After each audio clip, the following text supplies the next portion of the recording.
Welcome to Gameday Tarps episode 19. It is now NFL playoffs. How are we doing today, boys? Game started today. Pretty good, dude. Go Steelers, boys! Go Bucks. Eagles suck now. That's all that matters. All right. This episode 19, we're going to be covering some football. We got major coaching changes in all of football. We have tons of trades, NHL, CHL, which is WHL, OHL, QMJHL. We have an important guy in Chicago re-signing. We have our usual two segments, our game day reviews and our battle of the tarps. So let's get into this. Let's see how it goes. Oh, and the All-Star game. I forgot about the All-Star. The jerseys and the rosters finalized. So let's jump into it with Michigan winning the national title. People are not happy about this because of the whole cheating scandal in the middle of the year. What are your guys' thoughts? Michigan Wolverines, national champions. I don't give a fuck. I'm extremely happy they won. You know, they were close to my hometown, and, you know, all my family and friends are extremely ecstatic about them winning the national title. So, go blue, baby. When I found out they were in the finals, I was definitely rooting for them over Washington or Washington State, whoever they were playing. But I didn't really pay much attention to the cheating scandal.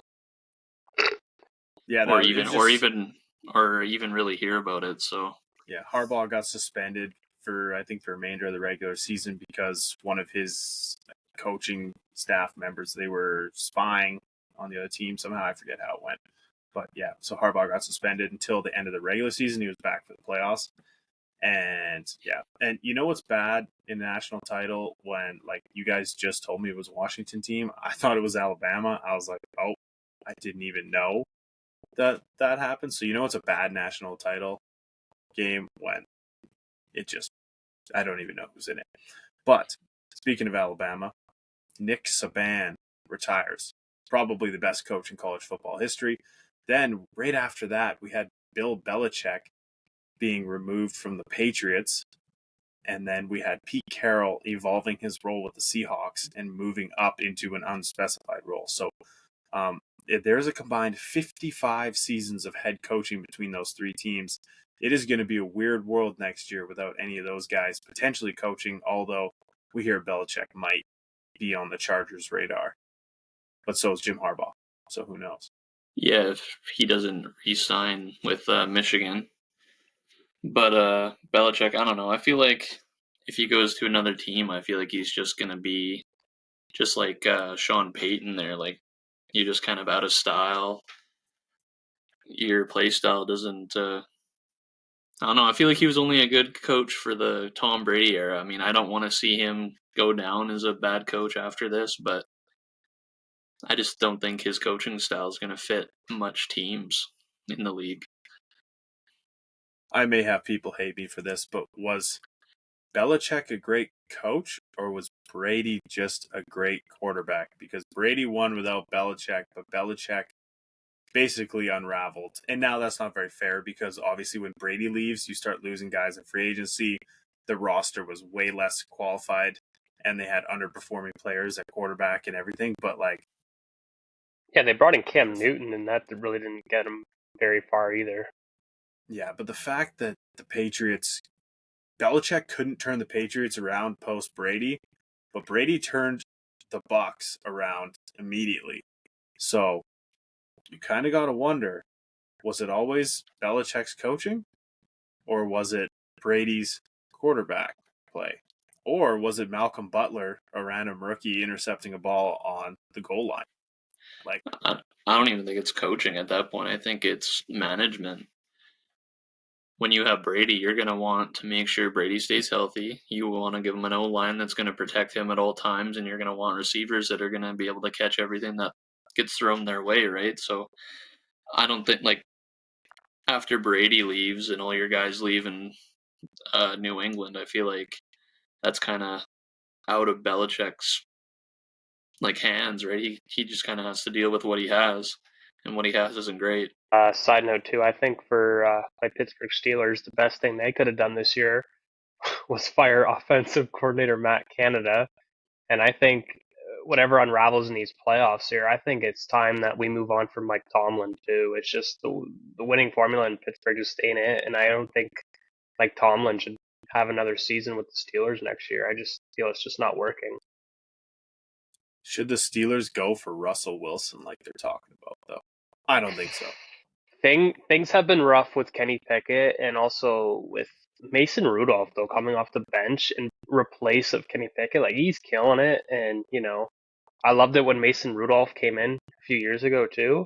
But I think they should have started him a lot more than Kenny because Kenny just hasn't lived up to it too. Like, dude, I remember when he came from the Pitt Panthers, and I was extremely excited to see him. Like, dude, this guy's gonna be the next Roethlisberger or the next Terry Bradshaw. Like, yo, we're getting a stud here at QB. Has not really lived up to it as of late as well. It's just been extremely sad to see. So I'm excited for the playoffs. I just know we're probably going to get thumped by the Bills. And if not, if we somehow fucking just skates by the skin of our teeth, we're going to get thumped the next round because the Steelers just aren't. They're not the steel curtain anymore. They're not really the top dogs in the NFL anymore. They're a fringe playoff team. Aren't they missing TJ Watt too? I think so. I think he might be hurt right now. He just got injured. Yeah, JJ Watt posted on social media a picture of him in Steelers gear, and he's like, "You think they'll notice?" So I feel like TJ can't. And he's our top performer. Like him and George Pickens, But we need Mason Rudolph at the top of his game against the Bills. And it's just Personally, I just think Mike Tomlin they need a fresh start. And I think Matt Canada leaving as the offensive coordinator, that was a start. It was a good start. But I mean, a lot of changes need to happen in Steel City, I think. A lot of fans won't probably agree. They might try to deny it, which is true. We're in denial. We're not, reigning City of Champions anymore. I mean, if you get a guy like Russell Wilson, I think come training camp, it's going to be definitely a battle to see who's, well, I guess any roles up for grabs, right? Like starting, backup, third string, all those roles are kind of up for debate. Oh, exactly. I wouldn't mind Russell Wilson coming. Steel Nation, let's weld. Like his stupid sayings. I just couldn't handle him there. When he was coming up with the Seahawks, it was so fun to watch Russell Wilson. And now that he's got his famous wife and he's just this guy who thinks he's a superstar on and off the field. Like, look, he's a good dude where he takes care of people off the field. He's got tons of charities and stuff. But, like, I just hate his personality now as a football player. He's just so annoying. And as, like, a semi-fan of the Steelers, I think you just got to go with Pickett and not add Wilson, who was atrocious. Yeah, like, don't give up on Pickett yet, man. He's still young. He still has a lot to prove. And like, just go get Joe Flacco in free agency. Just make him backup. Get rid of Trubisky. Keep Rudolph if you want. And just bring in a guy who's old enough to help him grow as a quarterback, but not take his minutes. I was never a fan of signing Matt Trubisky. That was not the move, boys. Yeah, they were like, maybe under Tomlinson, he can be Big Ben. He's big, he throws deep, maybe we can use him. And then it was just like, yeah, there's a reason why he hasn't made it anywhere in the league yet. And Pittsburgh ain't it, Chief. He ain't making it there either, boy. Pack your bags. All right, let's jump to some PWHL news again. Grace Zumwinkle scored the first ever PWHL hat-trick for Minnesota. So that was pretty much it for the PWHL this week, but it was yet another milestone in their league. Good to see these ladies again just coming out the gates hot, setting all these new records and seeing who's going to really dominate the game from there. And I think Marie-Philippe Poulin, after she scored her first goal, she ended up scoring her first hat-trick as well. So that was good to see. Taylor Heisey was just killing it the other night too, just putting on a clinic, just scoring unreal goals, geeking around the defense. Unreal. She's proven why she was the number one draft pick in the draft. But holy, like, we all knew, even well before, that she is incredibly talented at playing hockey, though. And she's showcasing it in the best women's league right now, so. Is she American? I don't even know if she's Canadian or American. Yes, she's American. Yeah. Like, that just adds more to the Canadian-American rivalry because Canada just had the step up, and now they get this young kid that she's just flying out there. That's going to make it more entertaining because she is wicked skilled. NHL news, Maple Leafs specifically, they signed Nylander to an 8-year, $11.5 million extension, but $69 million of it will be paid out in signing bonuses. And they will have 54% of their salary cap tied up in Matthews, Nylander, Tavares, Marner, and Riley next year. And let me tell you what, I could not be happier. They are going to be so weak next year because they just won't have the depth beyond that second forward line because they have no money. I honestly think they're gonna have to move on from John Tavares if they want to make this work and have more younger competitive guys come up, because there's no way you're gonna be able to keep the entire team you have now to do another run next year. There's just no way. Like, you throw all those bags of money at those 5 guys, like, holy shit, man. You're overcompensating, you're overpaying, and you're gonna get the same results night in, night out, year after year. Like, it's time to move on, okay? Like, yes, the guys from Toronto. This has always been Toronto's problem. I'm sure you guys see it, but Toronto's infatuation with signing Toronto-born players, like, okay, great, yeah, you're a local kid that gets to play for his, favorite hockey team growing up. Yippee, but like, these aren't going to be the guys at the end of the day that's going to win you cups, okay? I'm just going to go out on a limb and blatantly say it that these aren't going to be the guys that's going to win you the cup, okay? Like, I agree. you're overpaying 10 plus million for these Newmarket, Peterborough, Mississauga, Toronto, whatever, all these local kids to come in. Yes, they're highly talented, don't get me wrong. But when you want them all on your team, they're going to want the big bucks, and you ain't going to be able to afford them. I understand the cap's going up next year, I do.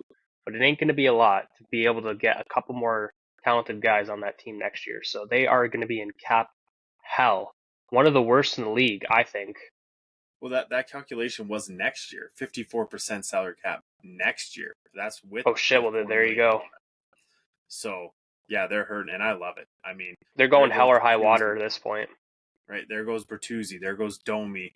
There goes all your free agents like Brody. I think McCabe's a free agent. Like whoever else they have, and then they're talking about like, oh, in the perfect scenario, they'll re-sign Tavares to like $7 million, and then they'll re-sign Marner to like 10.5 or something. But it's like that's the exact same swap, basically. Like, honestly though, I don't see Marner wanting, like, he's gonna look at Nylander's contract and be like, well, I want something similar or slightly more. I don't think he's gonna be taking too much less than that. I think maybe $1 million less of anything.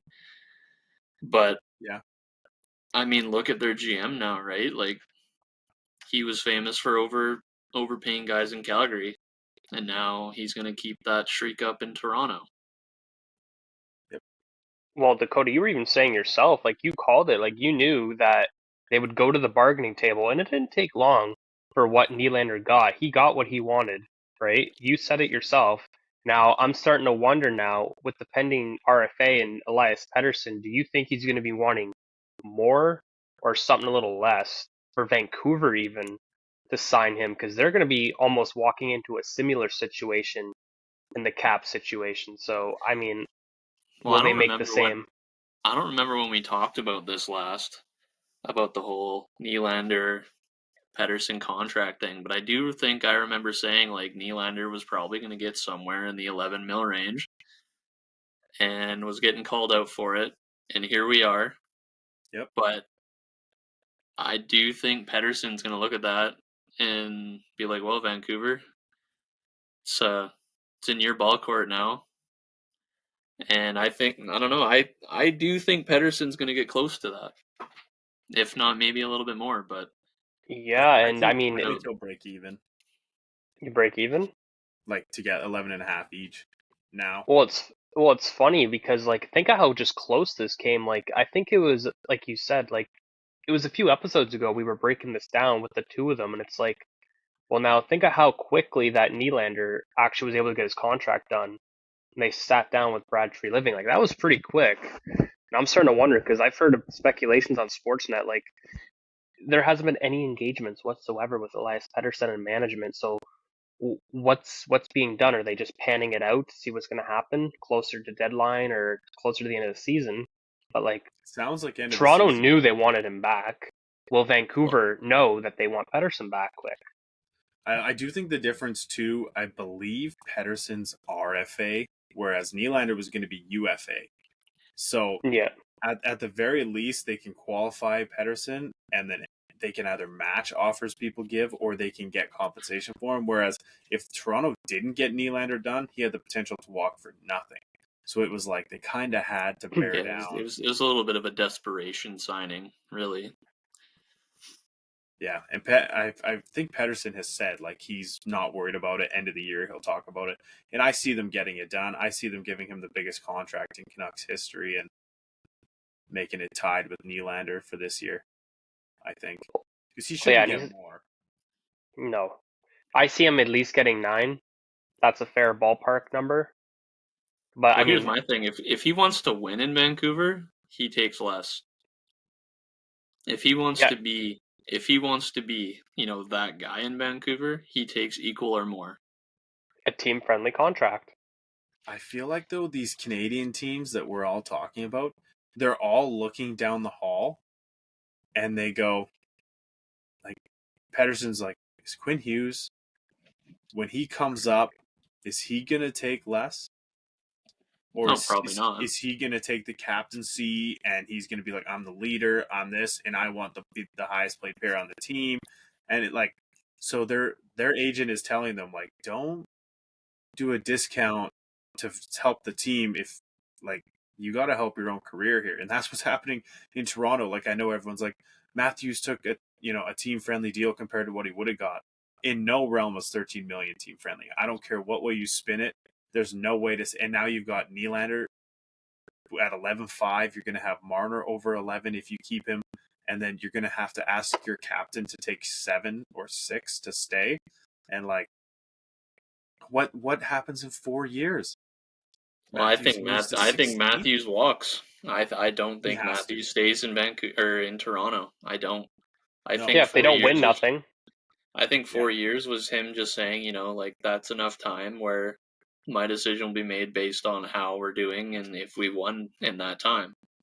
If they win and prove that they're like, hardcore Stanley Cup contenders, maybe he'll re-sign after that. But if they haven't done anything nuts in that 4 years, then he's gone. And you know who could be absolutely insane in 4 years? The Arizona Coyotes.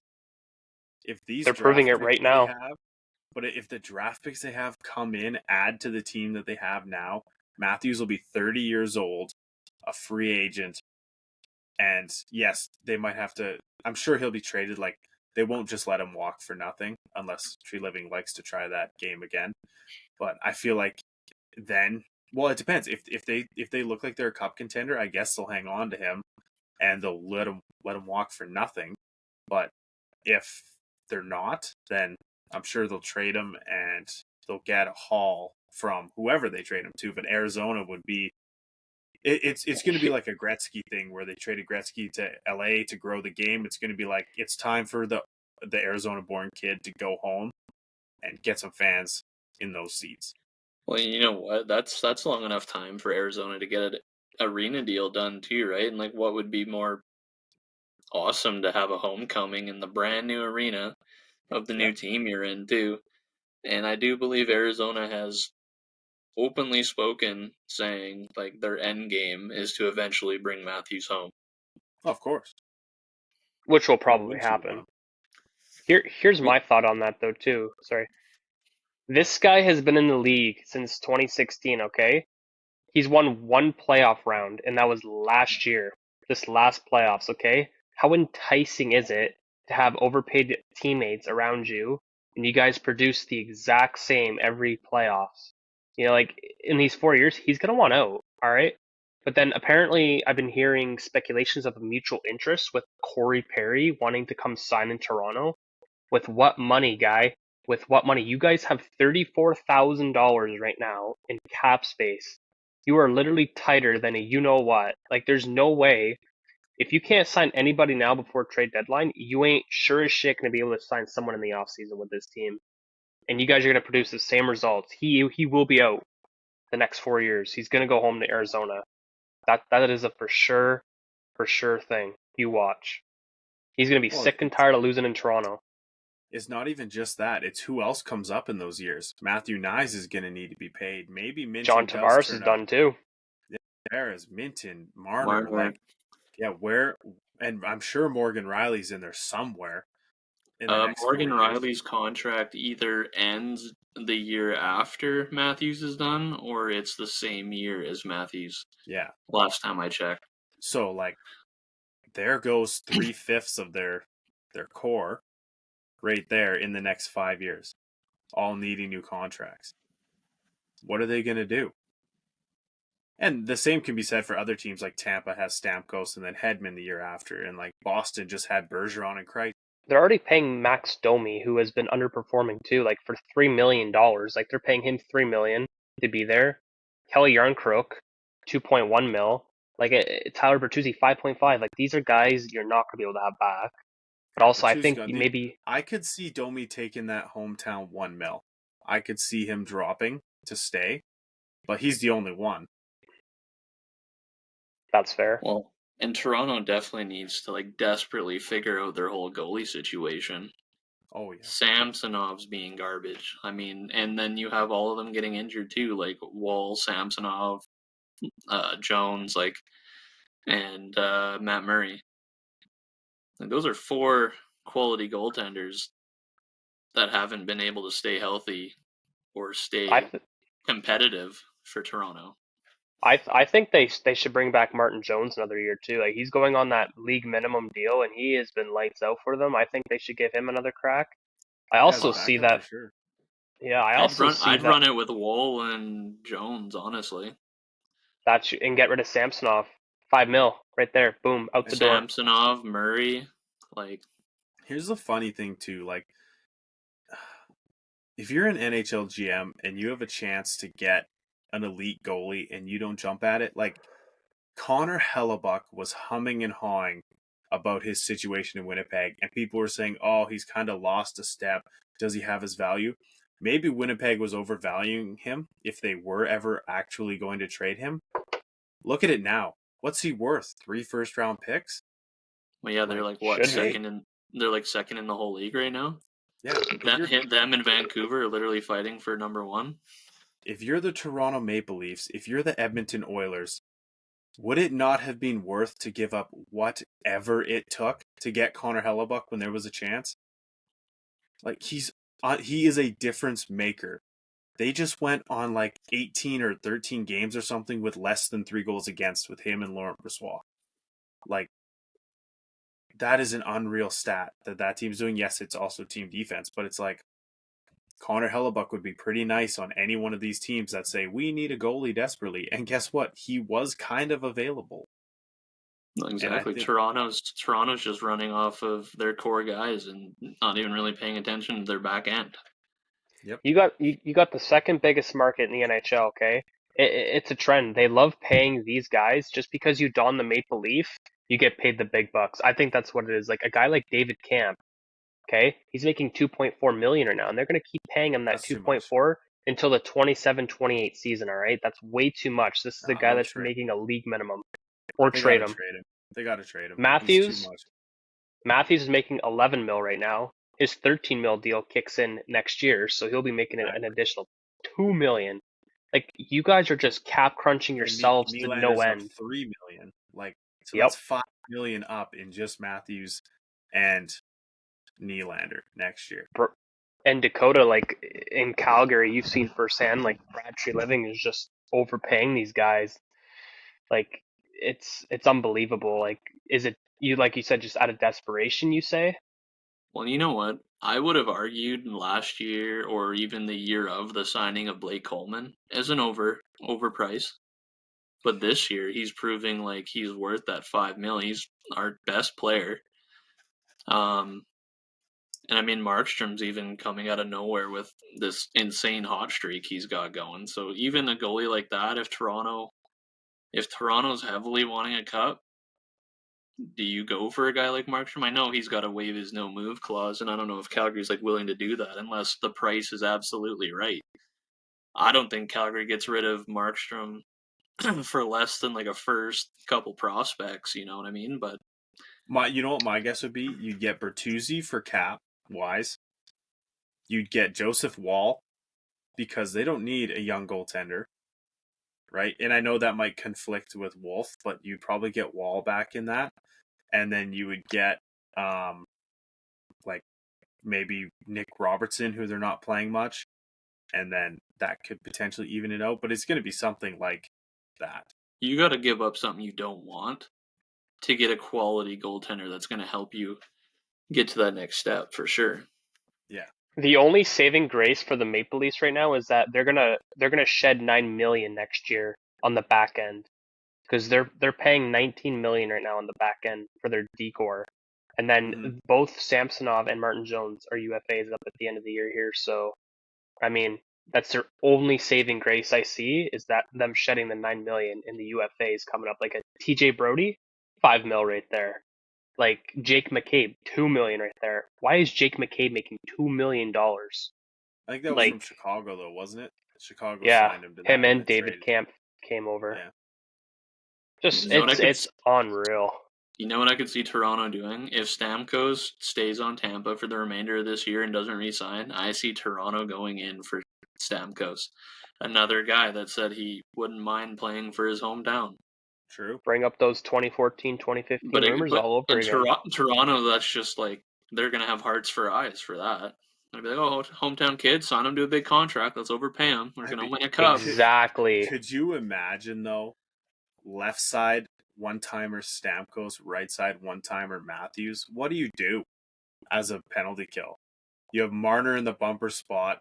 Nylander, you'd run 5 forwards. You'd have Tavares in front, Nylander running the point, Marner in the bumper spot, and then you'd have Matthews and Stamkos on the wings. Like, who stops that power play? That would be an unreal. They've already been running Marner on the blue line sure, with Riley on the power play. Yeah, so maybe Marner up top, Nylander in the bumper. But either way, like, you would not want to verse that 5-man unit, even if it is only for 1 year or something. Like, it would be insane. Yeah. But still, like, at the same time, though, like, you should at least make your number one priority is figure out your goaltending. And Job Gibson is just sitting there, waiting for a competitor to come pick him up. No, exactly. But I don't know. I feel like it'd just be a weird situation with Gibson. I don't know what he's like behind the doors, but I think he would only go to Toronto if they're in a serious cup contention, but I don't see Gibson wanting to be in Toronto long term. True. He is an American, and I feel like he would like to stay in America. Yeah, exactly. I got a dirty taste for American players going to Canada now. Yeah. And even, you know what, let's just talk about the team basically across the river, right? Detroit Red Wings. That's a place Gibson could go. It's in for America. Sure. We definitely talked about that 1 or 2 episodes ago. Like, he would look sick in Detroit. In the direction they're going, that just makes the most sense. Yeah, you got Kosa coming up too, but like, how sweet would it be to have Kosa and Gibson manning your net? Yeah. Husso's not the guy to be mentoring Kosa, in my opinion. You want a veteran. No. You want a veteran goaltender, and a great one at that, in John Gibson mentoring Kosa coming up to the farm. It would be Yzerman doing exactly what he did in Tampa. Bringing in a stud starting goaltender in Ben Bishop. Putting Vazzy behind him. Giving Vazzy 2 years as a backup to him. And then as soon as that contract ended for Bishop, or was in the last year, boom, they moved him on. They got Vasilevsky, a older backup then. And then they also added Eric Chernak in the trade. Like, if you could then flip Gibson for a decent package in his last year, like, Yzerman's done it before, and you could definitely see him do it again. And it wouldn't cost them much. They have so many prospects. Like, Detroit's coming back to be a relevant team. Like, I miss the days with Zetterberg and Daddy Lidstrom boy. and Datsuk. Like that was the sickest Detroit team. But I hated Johan Franzen though. But he was a good player, but I hated everything he was about. He was just always cranking guys and just playing so dirty, but he was good. Hit you like a fucking brick truck, man. I thought that was the role you loved, Riley. I do, but it was versus Tampa all the time, so I hated the guy. They would always beat them in the playoffs, so it was terrible. But we're going back to the Canucks right now because Bruce Boudreau just dropped a bomb on TV last night that last year someone in the Canucks organization repeatedly tried to get him to make Quinn Hughes a center on the team. No longer playing defense, playing center. And he said, I'm so glad I didn't. He's probably going to win the Norris potentially. And I'm so glad I left him and ignored the person that was telling me that. So crazy news out of Boudreau's mouth, but neat to hear. Well, and no doubt, man. How often do you hear about a defender going to play forward? Now, I know Brent Burns once upon a time was a right wing, moved to defense, and that worked out. But it's always fourth line, and they're fighters and they're checkers. It's Brendan Smith, it's Luke Witkowski. Who else has done it? Brendan Lemieux. I forget. No, he's a forward still. He's always been a forward. But it's only those guys. You don't get a star defenseman like Erik Karlsson just hopping first line right wing all of a sudden. Yeah, that'd be like Colorado putting Makar at the faceoff dot, right? Yeah, you don't. No, you let them excel when they're playing defense and getting points the way that those guys do. And you put him at center. Who do you have on defense? Hronek? Yeah, it thins them out completely. Quinn Hughes is literally your blue line with the addition now with Hronek. But other than that, it's nothing. Why would you destroy something that's perfect? Yes, they had a shit season last year. They lead the league in plus minus, that defensive pair. Exactly. So why? So don't fix what ain't broke, Exactly. Exactly. Okay. Chicago, re-sign Foligno, 2-year, $4.5 million per year. This guy is making bank in Chi-Town. Do you guys think he will be given the C for the next 2 years, and then they'll pass it to Bedard now that they've locked him up for a little bit long term? I think potentially. 2 years is more than enough time to let Bedard grow as an individual. He doesn't need the C right away.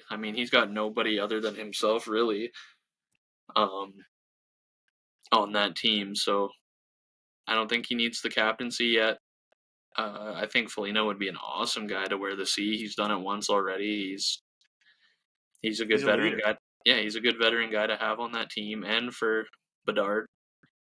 So he's a family guy. He's not really a guy that goes out partying. So he's definitely a good guy to have coach your younger stars, right? So. And the Foligno brothers, man, they are just sick. I love everything about those guys. Yes, did I hate Nick Foligno for a very short period when Columbus swept Tampa in 2019? But that goes back to his leadership. He took a team that got in on the last day of the season and swept a President's Trophy winning team. Unreal. So you got to give him props for that. And he was just dominant with physicality and getting under players' skins and leading his team.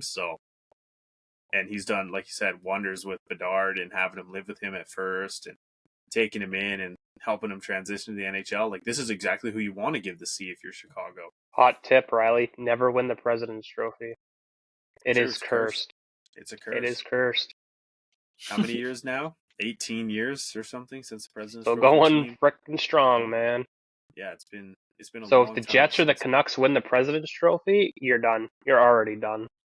Well, wasn't the last time Vancouver won the President's Trophy when they lost in the finals to Boston? Yep. So Vancouver better stay second place, boys. You don't want that. Hey, Winnipeg, it's all yours, boys. Okay, gentlemen. Trade season just all of a sudden jumped on us in the North American Hockey Leagues. Out of nowhere, we had Cutter Gauthier traded from Philadelphia to Anaheim for Jamie Drysdale and a 2025 second-round pick. And man, did Jamie Drysdale ever come shot out of a cannon his first game with Philadelphia. What are your guys' thoughts on the trade? I didn't really follow too much of Cutter Gauthier's career. I just know that he was a high draft pick and he did great at the juniors as a gold medal. And then I think it kind of shocked the world a little bit when he kind of wanted out of Philadelphia. Now he did come out and say that like there's numerous reasons why. He didn't really go into detail why, but I feel like from an outside hockey fan, you could probably think that it could be the fan base of Philly. Maybe he doesn't like the coaching in Philly.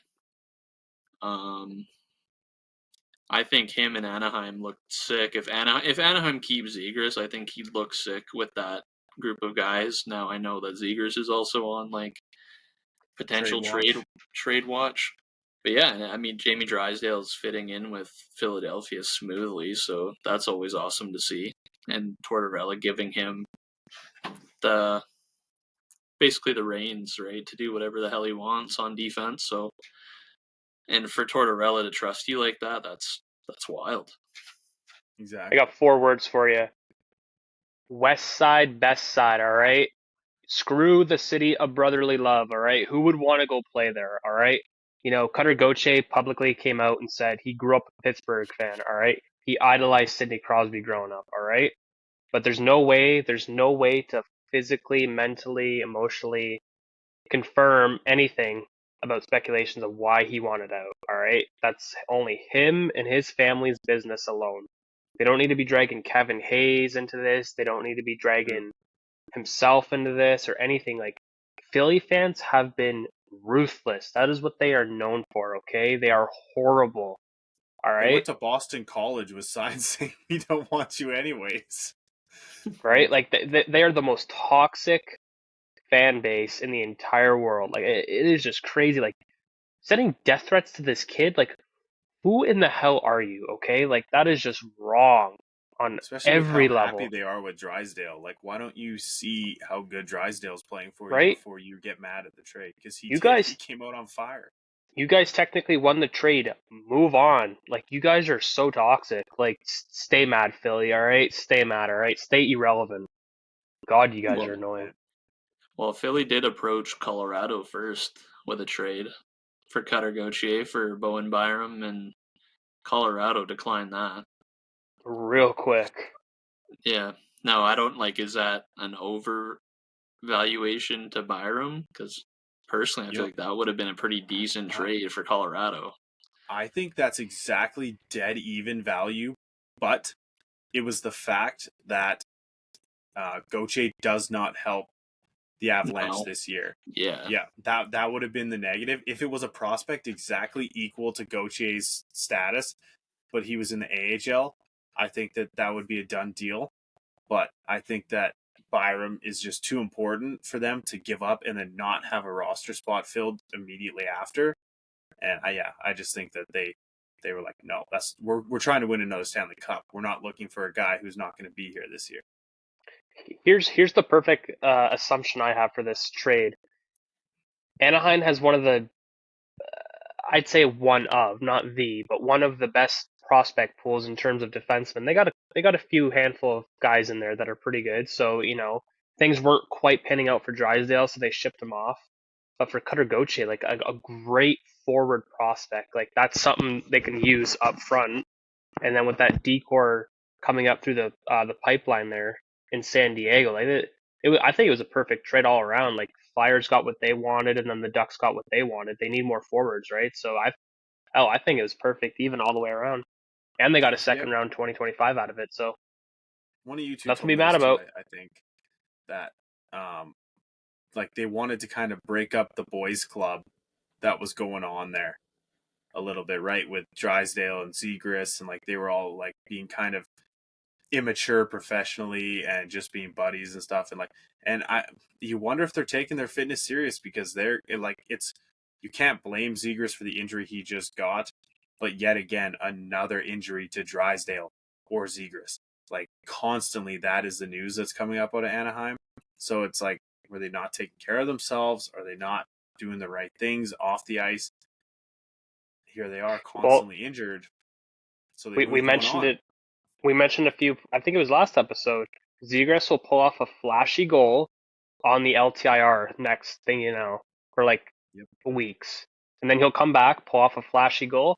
See you later, boys. I'm outie again. Like it's just Yep. that's I think their next trade bait. I've seen like the Habs are interested, speculated, and it's just they San might be Jose. shipping him soon. San Jose even like I think they need to move on from him too. It's just I think Montreal takes Reinbacher for Zegras. so another D prospect again. Probably a pick too. Like literally Reinbacher in a second for Zegras. Like literally the exact same thing that they basically just did with Philly there. Yeah. I think they would do that because, Reinbacher, he's good, but he's a right-handed D. They just gave up a right-handed D in Drysdale. So why not explore that route, right? Reinbacher, he keeps getting kind of misjudged there, just like Slavkovsky is. See what you can do with Zegras. But I feel like he would suck in Montreal. Like with French and stuff, like good luck with that guy. He can't take anything seriously. So I have a feeling Montreal Oh, yeah. wishes they Well, could redo the I don't know. 2022 Zegras just kind draft. of seems like he doesn't care, right? He's just a flashy guy that's just kind of, he just seems like he, like, I get you're playing the sport you love and you want to have fun, but, like, you're also in, like, that's your job, like, you got to kind of somewhat take it seriously. Be like, okay, like, I want to win. Like, I want to help turn this team around, and Zegras doesn't seem like that guy for Anaheim. there's two rare personalities that are hard to get, and sometimes guys get one and they don't get the other. The first one is the ability to just play the game like mind free, and that's what Zegras does. He's just out there mindless, but he's so skilled. And then the other one is the ability to have the willingness to do whatever it takes to win, like just that mental switch that you can turn on where you're the captain of like multiple Stanley Cup winning teams, right? Like doing whatever it takes to win.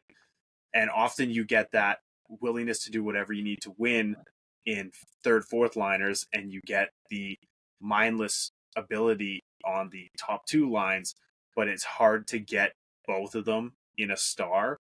And he just doesn't have that switch that you're talking about, Dak, where you can just turn it on and be like, "Okay, playoffs, let's go," or we're trying to win this year, let's go. It's just he's just like da da da, like oh man, carrying Baby Yoda around on his chest in interviews, like he's a goofy Okay. guy. Do you think he's a one-trick pony, or do you think he's a legitimate top six forward in the National Hockey League? I think he's a top six forward if he can smarten up.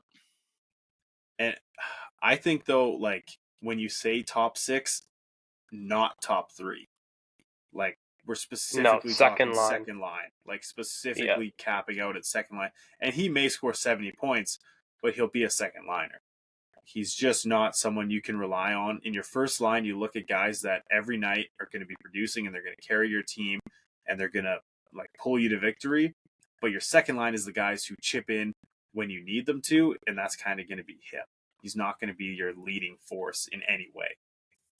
Yeah, I don't see Zegras as a guy you build your franchise around. I see Zegras as a guy you bring in to help your more star caliber players out, right? Like, they need a pass to them and they're gonna get the goal, right? And Exactly. Zegras kind of seems to be like that guy. A goal But he's scorer not. that doesn't have anyone on his to feed him. You need him. Yeah, he's not a guy that's going to captain your team to the playoffs, to a cup, to a win. He's going to go out there and he's going to do his flashy moves, and if he gets a goal, it's going to be on the highlight reel, and that's all he's going to really care about. All right, let's jump into the OHL trade deadline. We have Peterborough with multiple trades. They trade away Sam Meyer for a second, a third, and a fifth. They trade away Jacques Dubois for a second, a third, and a fifth. They trade Owen Beck. I should be naming who they went to. Meyer to the 67s.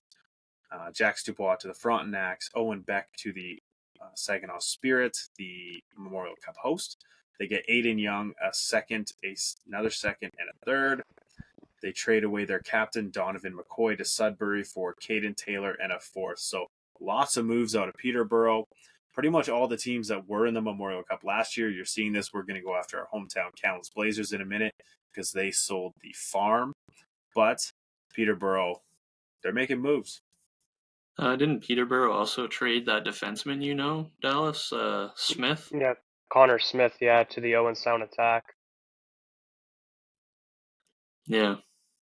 Oh, did I So miss Peterborough, And that was just before the trade Peterborough's just deadline. selling everybody. It was a fire sale. Okay, so I missed it. And Peterborough was top of the East Division there for a little bit, and then they fell hard. And then I think that's when they started realizing, like, we need to start building quickly here for the future. Now, Yeah, honestly, that's what the CHL is all about. When you have yeah, a team that like the Blazers, like Peterborough, that made it to the Memorial Cup, but then the next year they don't have the roster, but they have tons of valuable assets, you got to move them on. And that's what they did smartly. Saginaw also added, what's his name here? Donovan? What's his first name? Jorian Donovan from Hamilton Bulldogs. Then Brantford. Brantford, sorry. We had the Kitchener Rangers add Edward Saleh and Olivier Savard for a haul to Barrie, Kyle Morey, Blair Scott, a fourth, second, fourth, fifth, third, fourth, and fifth in varying years, all from 25 to 27. And to end the OHL trades, we had the Flint Firebirds receiving from your Windsor Spitfires Oliver Peer, and they got a second, third, fourth, and 11th, as well as just 5 draft picks. Never mind. So I know that there was some more that Flint did. They actually made a lot of moves, but they were more kind of depth players. We're just covering some of the big ones. So go ahead and talk, especially Edward Saleh. That is a massive deal, as long with Owen Beck in the OHL. Those are probably the 2 big ones. Well, the Edward Saleh trade was definitely a shot in the dark. I was not expecting him to be at all on Barry's trade block. I mean, Barry is not the most competitive team in the OHL, but he is definitely one of their better prospects. And honestly, for Kitchener to add him, of all teams, like, they are my personal favorites to win the OHL championship this year. They are looking too nasty, too scary, and with the addition of Saleh, like, they are legitimate contenders. And also, with all the OHL trade talks, with Saginaw being a recurring trade partner there, and the ones you were listing off there, like, they are showing the league that they are serious. Okay, this is the first time an American team has hosted the Memorial Cup in almost 2 decades, and they are legitimate contenders. They're already, I think, in the top 3 standings right now in the OHL itself. However, with that said, like, these guys were loading up since the beginning of the season, not just the trade deadline, but the beginning of the season. Like, they were getting Alex Christopoulos and Rodwin Dionisio from the Windsor Spitfires, like, great talented players, but they were loading up early, and they were loading up good. All right, they weren't just getting random third, fourth liners. They were going after teams as stars, and they knew they were going to pay a price. But you know what?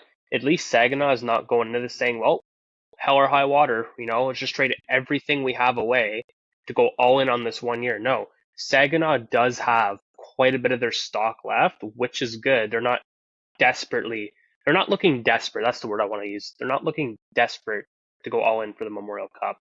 They have the power, they have the star power and the prospects to do so. So I think they will go down with a fight this year as the host city. They are showing how you should bulk up as a host city. They're not pretenders, they're contenders. I want to jump back to Kitchener real quick, just to throw kind of some shade at Team Canada yet again, because Rekhop for Kitchener has back-to-back games with hat-tricks. Again, for Kitchener. And then now they obviously add Edward Saleh. And it's like, and you know who the GM of Kitchener is? Bob McKenzie from TSN. In his retirement, he decided to be a GM for Kitchener Rangers. So, like, here he is. He was on the TSN panel for the World Juniors. That's like the only thing he does out of retirement. And obviously he was watching Edward Saleh there dominate. And then obviously he's been watching him with Barrie, and he just scooped in and picked this guy up. And now he's got Rekhop and Saleh, 2 of the better players in the OHL, to help dominate. And it's a scoop. And watching Rekhop, I just keep thinking, how was this kid 13th forward on a team that couldn't score versus top talent. And this is the Kitchener Rangers squad that just slipped by the skin of their teeth last year in the playoffs as an 8th seed. Okay? And they went up against the powerhouses of the O, and they killed it. Yep. This year, they are the powerhouse of the O, and they are killing it. It is scary to watch them. Well, it's fun, but it's scary for the opposition because they're going to steamroll you. Repkoff, and they got guys like Bruce DeWitts, and then they got Matthew Sopp. Like, it's just, and then they got Edward Saleh now. Like, wow, They're deep. they are a very deep team. All right, let's go to the WHL. We had Nate Danielson, Team Canada star again. He got traded to the Portland Winterhawks for Nicholas Johnson, Rhett Ravendal, 2 firsts and a 5th. I'm going over these again because they were big ones for WHL. We had Connor Geekie go for Josh Fluker, Sam Ward, Maddox McGurdy, 2 firsts, a 2nd, and a 7th. And then we had Savoie also go. Sorry, I lost the picture. We had Matthew Savoie also get traded, and he was for a 2 firsts, a 2nd, 3rd, 4th, 6th, and 8th. So those were the 2 main ones just last week that we covered. Then just before that, because now we're going to go into our hometown Blazers here, because like we said, they traded everyone. They had Fraser Minten get traded for 2 firsts, a 4th, and Jordan Keller. They had the rights to Tyson Jugnoth, who was leaving university, did not want to play for the Blazers, so he was traded his rights to Portland, where he signed to play. And they got a 3rd, 6th, and 2 seconds from Portland for him. They traded Dylan Sador, the son of Daryl Sador, a longtime Blazer and 3-time Stanley Cup champion.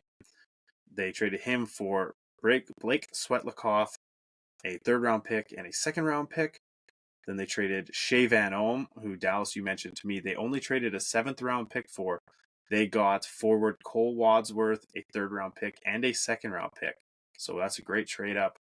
And then their other star forward, Connor Levis, they traded for a 2nd-round pick, a 1st-round pick, and a 4th-round pick. I'll go over the whole breakdown in a minute, but what are your guys' thoughts on, we already talked about the Geekie and Savoie, but the big trades in the dub, and then some of the smaller ones our Blazers made to recoup some draft picks they got from trading for Hofer and Zellweger last year.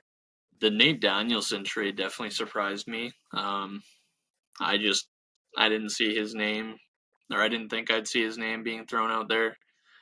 I agree with all of Kamloops' trades. I mean, they gave up a haul for Zellweger alone, and to get some picks back. And I mean, you got a kid from Penticton coming back to your team. You're giving Levis to his hometown, which is awesome. It kind of sucks to see the hometown kid Dylan Sador leave, but you got a decent haul for him, right? And I think he's been playing pretty good for Kamloops this year, been one of their top scorers. So that was nice to see. So I think, yeah, Kamloops is in a good spot right now. I think between now and 3 or 4 years down the road, this team will be they'll be in a competitive stage again, hopefully. And they got a Kamloops kid back for Minten, too, and Jordan Keller. Yeah, that helped earlier on. Like that, again, that was a while ago, but that did help. It helps when you lose a captain and a fan favorite, and you get at least like a potential fan favorite back because he's from Kamloops, so there's always that bit of a love to it when the fans are cheering for him. So yeah, and it seems like they're going for guys that are young enough to still be on this roster for a couple of years, right? So that's always good to see, not getting overagers where you just lose by the end of the year anyways. But yeah, just Swetlikoff for Sador. But that had to happen because if Lethbridge was going to get a 20-year-old, they had to give a 20-year-old. Yeah, I think it's like 3 overagers you're allowed. Exactly. See, so my thoughts, I loved all the Blazers moves. Obviously it's sad to see the fan favorites go, but that's just the business of junior hockey. It is what it is. I will always, to this day, say that last year the questionable trades that they made to bring in guys for the Memorial Cup, I thought it was just could have been done a totally different way. I'm obviously not a manager, I'm a fan, but like the way I see it, like there could have been a lot more names out there on the market that you could have went with other than Zellweger. Maybe the general managers were thinking like we don't want to give them up just yet. However, now Nate Danielson, like you said, Dakota, like that was just out of nowhere. What if we could have got him last year? That would have been awesome. And now he's on Portland this year. I guess Brandon must have given up on them. No, I think that these teams talk to NHL teams, right? And when it comes to trade deadline and stuff, like they do reach out to them and be like, hey, where do you see this player next year? Are we going to have him, or are you going to have him in the AHL? And if that's the case, then it looks like Brandon was like, okay, we're not in a position of winning the Memorial Cup or even the championship in the WHL. So why don't we get stuff for him? And they got a haul for him. So I think that's where they because they communicate. They might have the players on their teams, but their rights are owned by the NHL teams at the end of the day. So once they're drafted, it's like they're at the mercy of whatever that team wants to do. And if Detroit said, yeah, he's going to Grand Rapids next year, might as well get something for him because, he's your best player and you're going to lose him for nothing otherwise. And in the WHL, you can't lose somebody for nothing unless you're going to win. Yeah. So Portland's basically getting him for a couple months and then they're going to take the gamble because he's most likely going to Grand Rapids. It was so funny. Like, I'm in a couple Western Hockey League groups, and I keep seeing Wheat Kings fans are saying we're loading up for the deadline. We're going to get McKenna. We're going to get Tanner Howe from Regina. What did the Brandon Wheat Kings do at the deadline? They gave away. They gave away, man. But Brandon has guys that they could build around, but they were sellers apparently. So, I mean, that's crazy that Brandon thought they were going to get McKenna, like a guy that's projected number 1 in 2026. You think Medicine Hat's going to give up on that, like, right now? God no. Look at how they're playing, too. Like we just said, back-to-back 10-goal games. Yep. And then they have Caden Lidstrom, who just cracked the top 10 draft list, of rankings in the top 10. Like, these guys are looking good for the next few years. And don't be surprised if next year or the year after you see them in the Memorial Cup.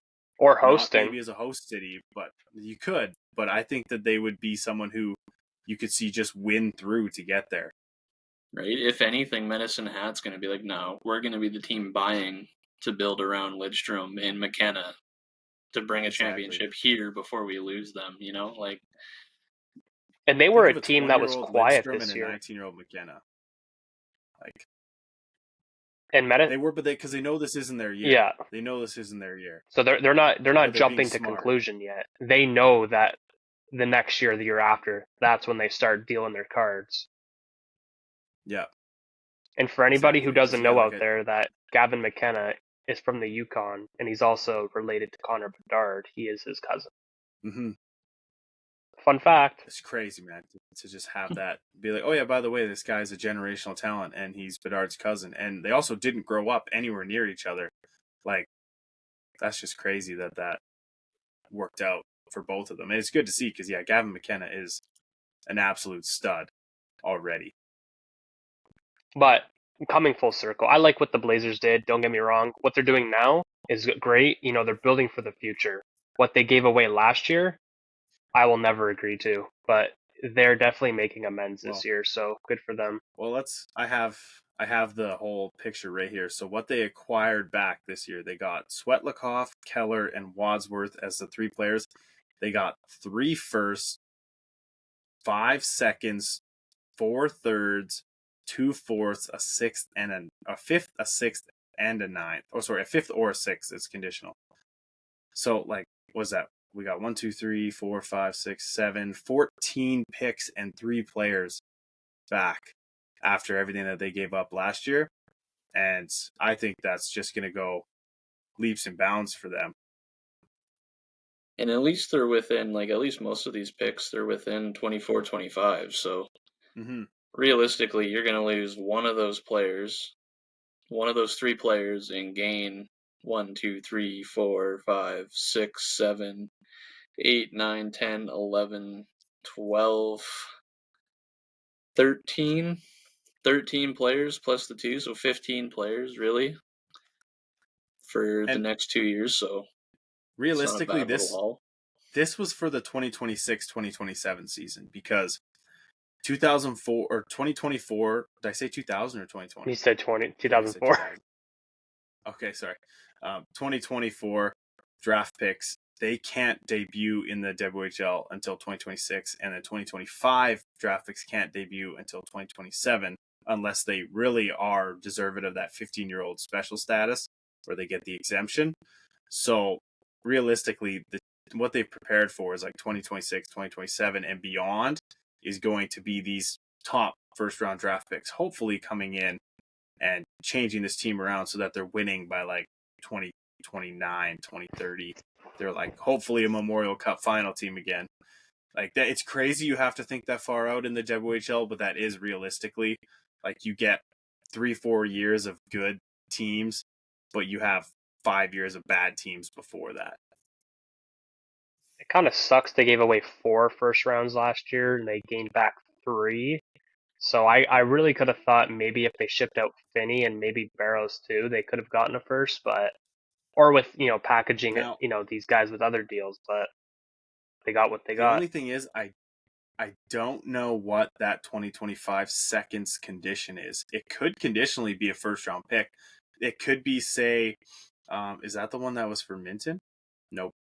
It was for conditional pick for that Tyson Jugnoth guy. So From Portland. it could be that he signed and then maybe played next year. Maybe they get a first round pick, but I don't know. Who knows? But that could be what the conditions are because he was a college kid coming back to play in the WHL. So it was kind of like not a guarantee that he was going to sign, even though they said he was, but you never know. It could be a first. So it could be the 4th first that they got. You never know. Last thing on the WHL, this was bad news, but good news, was that Seattle Thunderbirds bus slid off the road heading to a game versus the Kelowna Rockets. We know how bad the weather has been these last couple of days, so you get an American bus driver maybe not knowing the roads up here and unfortunately going off the road. Good news is not a single person was injured. The Kelowna Rockets were able to send their bus, pick up the Thunderbirds, and they were all able to play their game scheduled versus each other. So great news all the way around that everyone was okay. But, we just last episode talked about the anniversary of the Swift Current Broncos bus crash. And then that, of course, brings people to think about the Humboldt Broncos bus crash. And then right away after that, we had Seattle Thunderbirds go off the road. And before it was just teams with the name Broncos, but now we've got teams that wear blue and green adding up too. So we gotta be careful with these bad omens that are going around in bus crashes. But now we can jump to the NHL because we got lots to cover here too. We have Shane Pinto returning after his 41-game suspension. He's mentioned that it was heartbreaking for him, but he's happy to be back. So it's good to see him back. Hopefully he can make a big adjustment for that team and really contribute because they suck. They're winless in 2024. Yeah, I mean that 41-game suspension is nothing close to Calgary Shillington being away from the game for 2 years almost. Finally coming back, getting his conditioning stint in the AHL. He looked good too. Yeah, he's playing. He's playing calm. Yeah, I think the way I saw him intercept a puck and then go end to end with it, he had wheels that were well above the rest of that league, even though he hasn't played basically in 2 years. You just hope he can do it because he was practicing with the Flames and then he did go away again. So you hope that this time it's for real. Yeah, I hope for his sake that he can kind of come into the mix and start contributing in a more positive way with this team still. So I love the guy on the team, so I hope it all works out for him and that he's healthy. And then we have a couple milestones here. Nikita Kucherov reached 800 career points for the Tampa Bay Lightning, and then the Edmonton Oilers set a franchise record, 10 straight wins. That is kind of crazy to see that the Oilers just now won 10 games for the first time in franchise history. Shocker. Yeah, you'd kind of think that would be almost in the Gretzky era that they'd be able to accomplish that. But they're doing it in the McDavid era. McDavid's better than Gretzky. Just kidding. Not even close. Okay, let's get on to the All-Star rosters. We went over most of it last time, but we have the now voted-in players. We have Jeremy Swayman on Boston, Georgiev and Makar on the Avalanche, Drysdale on the Oilers, Bobrovsky on the Panthers, and then we have the myriad of Maple Leafs and Canucks voted in. We got Marner, Nylander, Morgan Riley, Brock Besser, Thatcher Demko, JT Miller, and Elias Pettersson all voted in just for those two teams. So you have 5 Canucks adding Quinn Hughes and 4 Maple Leafs adding Austin Matthews to the already selected roster. So those teams are well represented, and it's going to be neat because, once again, this is the draft situation. They're going to have 4 captains in a draft of all players, not just East, not just West. Everyone's available. It's going to create chaos, and it's going to be fun to watch. Yeah, I mean, I love it, but I don't know. I'm not really a big fan of having, almost every good player on Toronto and Vancouver make it over some other guys. Some teams have one guy representing, where these guys have like 5 guys representing. I'm not really a big fan of that, but it comes with the fan voting, I guess. Which, what can you do? But I agree. I thought the same thing, but then when Tampa hosted and then they had 5 players in there, that was pretty cool. You probably loved it. Exactly. I loved it. I did. I will absolutely admit it. Like, it was so cool. In Tampa, they a lot of them did the Gasparilla pirate theme that they have down there, and yeah, they had Hedman, Point, Vasilevsky, Stamkos, and Kucherov all there at the All-Star game in Tampa, first one ever. Like, it was really cool. So I'm just surprised that there was more Vancouver than there was Toronto, with Toronto being the host, and how Toronto fans are crazy and they think all their players are Gretzky. I think it's crazy that somehow the Canucks fans outvoted the Toronto fans from getting like John Tavares there or something. Yeah, but you got to think though, it's almost a given for host cities for these fans to get most of their guys into the All-Star game. Like it almost happens every year, right? But when you have like 5 Canucks, like why is JT Miller there? Like, okay, yes, he's top 5 in scoring, but like a guy like JT Miller, like give it to someone else more deserving. Like, I like your point.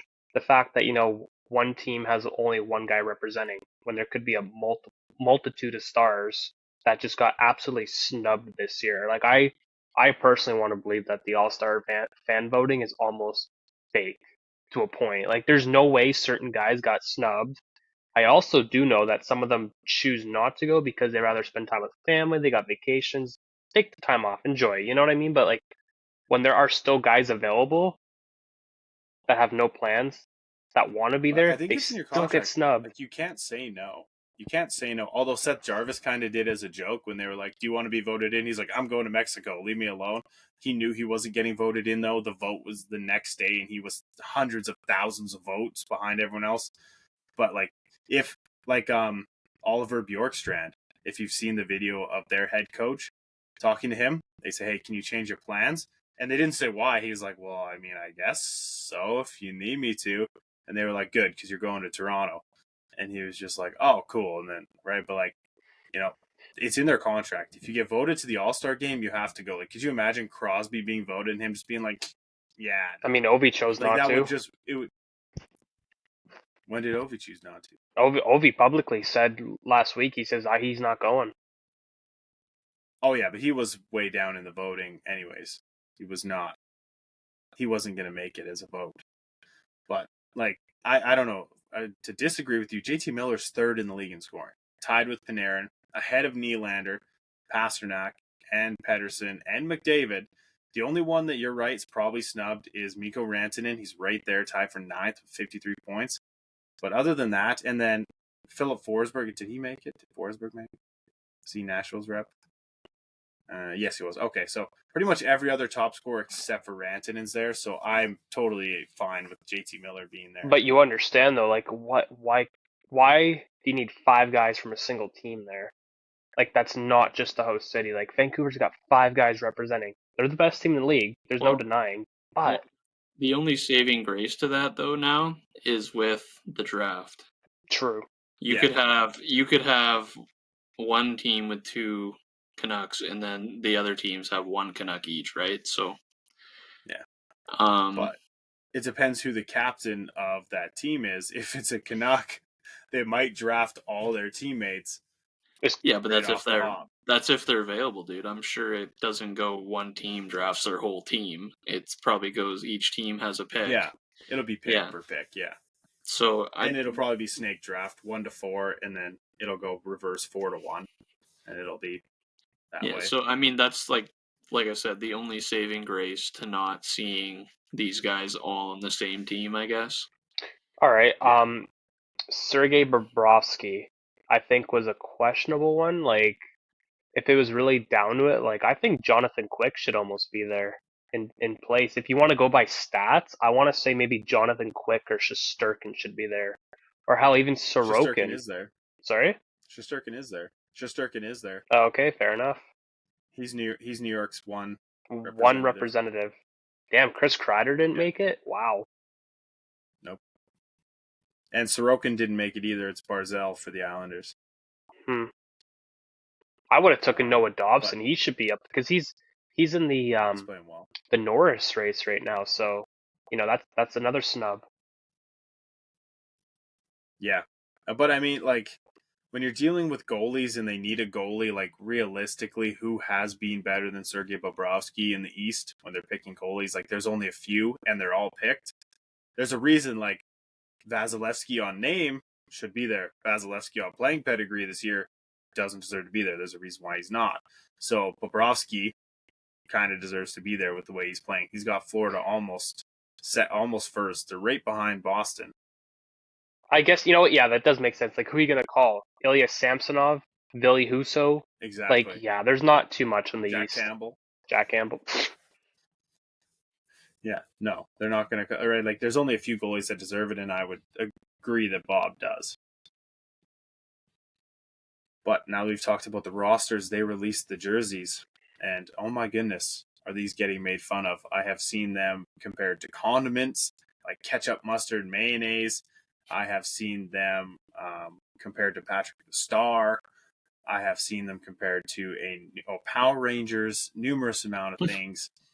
And, yes, I kind of like the idea behind them, but I also don't like it. Like, they had the right idea. I like if it was just the one star behind the logo, or if it was multiple stars without the big star. You know what? Both. If all 4 jerseys didn't have the same colored logo, yeah, they would be perfect. Like, I love the jersey itself. Like, I like the design, I like the look they went with, but I don't like that. Like, you got a yellow jersey with a yellow star, yellow NHL logo, like, everything on it's yellow, and every other jersey has that too, but yellow on yellow is kind of You know what I love? And why didn't they go black? Like, this is Toronto. They have their blue jersey, they have their white jersey, and they have their black jersey. Why didn't they go black instead of yellow? When I look at this jersey, Blaze, I honestly look at it as if I'm wearing a jersey that looks like a Doritos bag advertisement. Like, this just looks horrible. I saw that one too. Like, what are you doing? Like, they should bring back the old classic All-Star Game jerseys from like '91 or something. Have a little throwback, homage to it. A couple years ago. Was that Florida? Florida's. Yeah, they did the old East versus West. Miami Vice, which were sick. They were. Those were sick. But this is like, or even like Crayola markers. Like, what is going on? But you know what? I can't roast too much because I rate these low. These are low, but my all-time worst of all time were the BMX-looking jerseys from Columbus's All-Star Game. Those were the worst All-Star jerseys I have ever laid eyes on. These don't come close, but these are pretty bad. Well, and it's in Toronto too, right? I feel like instead of the star behind the NHL logo, you could have done a huge maple leaf. Yep. Yeah. Do like a sick CN Tower or something in there too, like down the arm. Or as much as I would hate to say it, bring in Justin Bieber's Drew logo that Toronto repped once upon a time, but because he is a part of this All-Star game. Yeah, he's going to be on the ice, so yeah, he was a part of repping the jerseys when they came out. Like, so why not involve him? Exactly. All right, we got our 2 segments here. at our Gameday Tarps podcast. We do game day reviews and Battle of the Tarps. Every team is put in a randomizer. That's how it decides what we discuss. So our game day reviews: Dallas, Winnipeg Jets, Dakota, Boston Bruins, and myself, the Pittsburgh Penguins. Who wants to jump on their team first? I'll go. I'll go first. Go ahead. Winnipeg, deadly, scary. Just a few adjectives to use for this team this year. They are scary good. I'm loving what the Winnipeg Jets are doing. You know, it was a little bit iffy last year. They were trying to get their top two guys locked down. Mark Scheifele, Connor Hollabach. They did it. Everyone was saying, like, what's going to happen to our future? Are we going to be able to get these guys re-signed? And they did. They also got rid of PLD, Pierre-Luc Dubois, which has been the best thing I think the Jets have done since Patrick Laine, trading for PLD for Patrick Laine. Like, they basically fleeced the LA Kings. All right, you got Curtis Gabriel and Alex Iafallo. We've covered this before. They have won the trade hands down. Like, Pierre-Luc Dubois just hasn't really been clicking in LA. Okay, you don't have to worry about that no more, Jets fans. All right, the only thing you have to worry about now is going to win the President's Trophy this year, because it's almost looking like it. All right, you know, getting rid of Blake Wheeler in the offseason, that was another great move that you guys did. Great move by front office. Hasn't been panning out for the New York Rangers. But again, not your business anymore. You don't have to worry about that. And naming Adam Lowry as your captain, I think that was a great move. You know, just everything about this. One of my favorite captains. Oh, yeah. You know, you got a great jersey that came out this year, a retro throwback jersey. I mean, and I remember, was it two or 3 months ago, like they were talking about how the attendance levels at MTS Arena or Center, or no, sorry, they call it Canada Life now. Sorry, in Winnipeg there, they had one of the worst attendance records lows. And I almost was thinking to myself, I'm like, you guys were begging for your NHL team back, and then now you're not even coming to support your team. All right, but like for a team that's killing it too. Oh, exactly. Yeah. So it's like, you guys should be thankful. You should be grateful. You know, Winnipeg, they love their hockey. All right.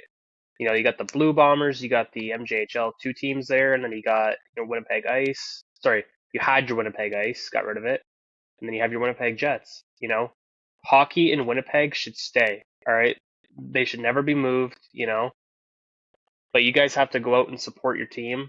You know, you guys begged and begged and begged for them to, you know, to be back. This is the time that they need you. All right, this is the best hockey that they've been playing.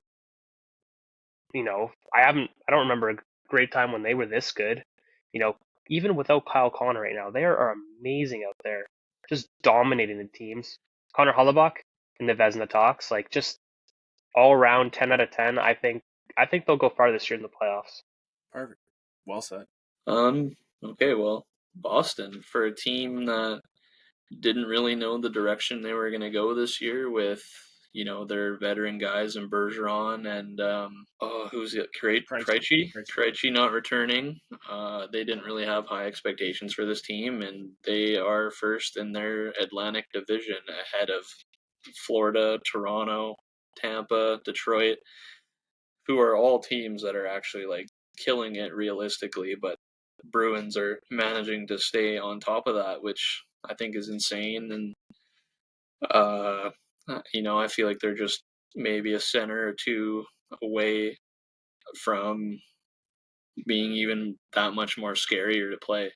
You keep hearing things about them maybe trading one of Swayman or Ullmark. Now, I don't know if that's the smartest idea now in the direction that you're going. Like, maybe in the off season or at the draft, you trade one of those guys after your playoff run. But I think right now, personally, you run that 2-goalie tandem, but you try to find a cheap, good center or two, and you keep doing what you're doing because clearly it's working. Well, I think they're confused too, because Swayman just got voted to the All-Star game. After last year, Ullmark was their dominant presence, and it's not like Ullmark isn't playing like an all-star. It's just that Swayman's playing that much better, and now they're like, Swayman's a RFA again at the end of the year because they qualified him, and they got him for his like $1.35 million or whatever they got. But now next year, he's an all-star. I think he's qualifying for like 3 or 4 mil. They have Allmark at 5. That team, you can't have making $9 million in goaltenders. Like, I'm honestly surprised nobody counter offered him last year as an RFA. Like, I am really surprised Boston got away with signing him for that 1 mil deal. It is crazy. A guy that is great. Just switching back and forth. Between two starters. Like Toronto could have got him. Even the Edmonton Oilers could have gotten him too. Like, it's just wow, what a missed opportunity by all these different teams that are in desperate need of goaltending. Detroit even. So let's see what his deal gets this year. Well, and the fact that Boston has 2 stud goalies in teams, like some teams are desperately looking for goalies. I mean, for Bruins to be as good as they are right now, like they have all the power in their hands right now, right? Like you're going to have to offer up something pretty if you want one of our goalies. Oh yeah. That's what I would be like if I'm Boston GM. Be like, well, if you want my goalie, like, give me something like worth it, But other than that, I'd be running these 2 till the very end. And if you have to trade one at the draft, then so be it. The season's over, right? Like, what do you got to lose? They could win the cup. Exactly. And like just Swayman and Allmark are just making their decision that much harder, which you want as a GM. You want to have that tough decision, like who do you keep, right? But yeah, I don't know. Boston's in a good spot, and I think it's surprising the hockey world right now. And for the Penguins, I mean, they are at the bottom of the teams that are right in the thick of it. 46 points for them, 46 for the Caps, 47 for the Devils, 47 for the Red Wings, 48 for the Islanders, 49 for the Lightning. Like, they're right there in the wild card race, but again, it's stacked, and it's not necessarily stacked in their favor. So I think that Pittsburgh has a long road coming. Dally, you said tonight that Erik Karlsson mentioned, like, when they said, what's going on in 3-on-3? Why are you guys not doing good? He said, I have my theories, but I'll keep them to myself. Like, that doesn't sound like a team that believes that they're going to get into the wild card when their star players basically admitting that there's problems, whether personnel-wise or coaching-wise, that he doesn't agree with, and they just traded for this guy, and now here they are, like, 6th in the wild card race. I think it has something to do with the coaching staff, personally. Think so? I do think so. Could be. All right, let's jump into our Battle of the Tarps, our final segment here. We have BCHL Merit and their black homes with the bull logo on the front versus, again, the DEL German League Iserlohn Roosters in their away jerseys. I don't know if this one's going to be as quick for you guys as it is for me, but that's pretty straightforward. I think the Centennials basically run this one out of the ballpark with their jersey setup versus Iserlohn. I definitely agree. I love the Centennials jersey. If that's the jersey, like is that their actual home right now? Yes, yeah, that's their actual home this year. I mean, it's definitely nicer than the jersey I'm used to looking at. Yeah. But yeah, no, I love every little bit of that jersey. Now, if the Dell team didn't have all the sponsors and their Rooster logo was the main logo on the jersey, I'd probably have a tough argument because I kind of love that Rooster logo. But the sense is my vote as well. Yeah, I'm gonna go with the Centennials of the BCHL as well. I mean, they as well have at least maybe a max of 3 sponsors on their jerseys, but they keep it nice, clean, and simple. You got one right here, you got one on the shoulder, and then they also have one at the very bottom of the back to the side, off to the side there. So they keep it simple with the advertisement because they run off sponsorships for the league. Like Dakota was saying, we're mostly used to like the cube logo with like kind of like the C looking and the puck and the stick in the middle, but the rebrand of the Sense logo, like that does look clean. I am definitely a fan. Bradley, he took the words out of my mouth too. I think it runs it out. That jersey, whichever one is the winner. Oh, sorry. Yeah, I was just gonna say, like, I think it runs it out of the ballpark. Yes, I agree. So that, whichever winner, I think we know which one's going to be the winner, but we'll put it up on the poll for all of our viewers to vote on. They will be versing the Winnipeg Freeze, which won our first edition of the January Tarp of the Month for 2024. And then we have our Battle of the Tarps of December 2023 finals that we need people to vote on. It is the Canmore Eagles versus Ljubljana. So we will need everyone to vote on that on all of our social medias, whether through like or repost. We will put it up there. And that basically does it for episode 19 of Gameday Tarps podcast. As always, follow us on all social media. Find us on YouTube. Find us on Spotify or anywhere that you listen to your podcast. And as always, thanks for listening. Have a great night.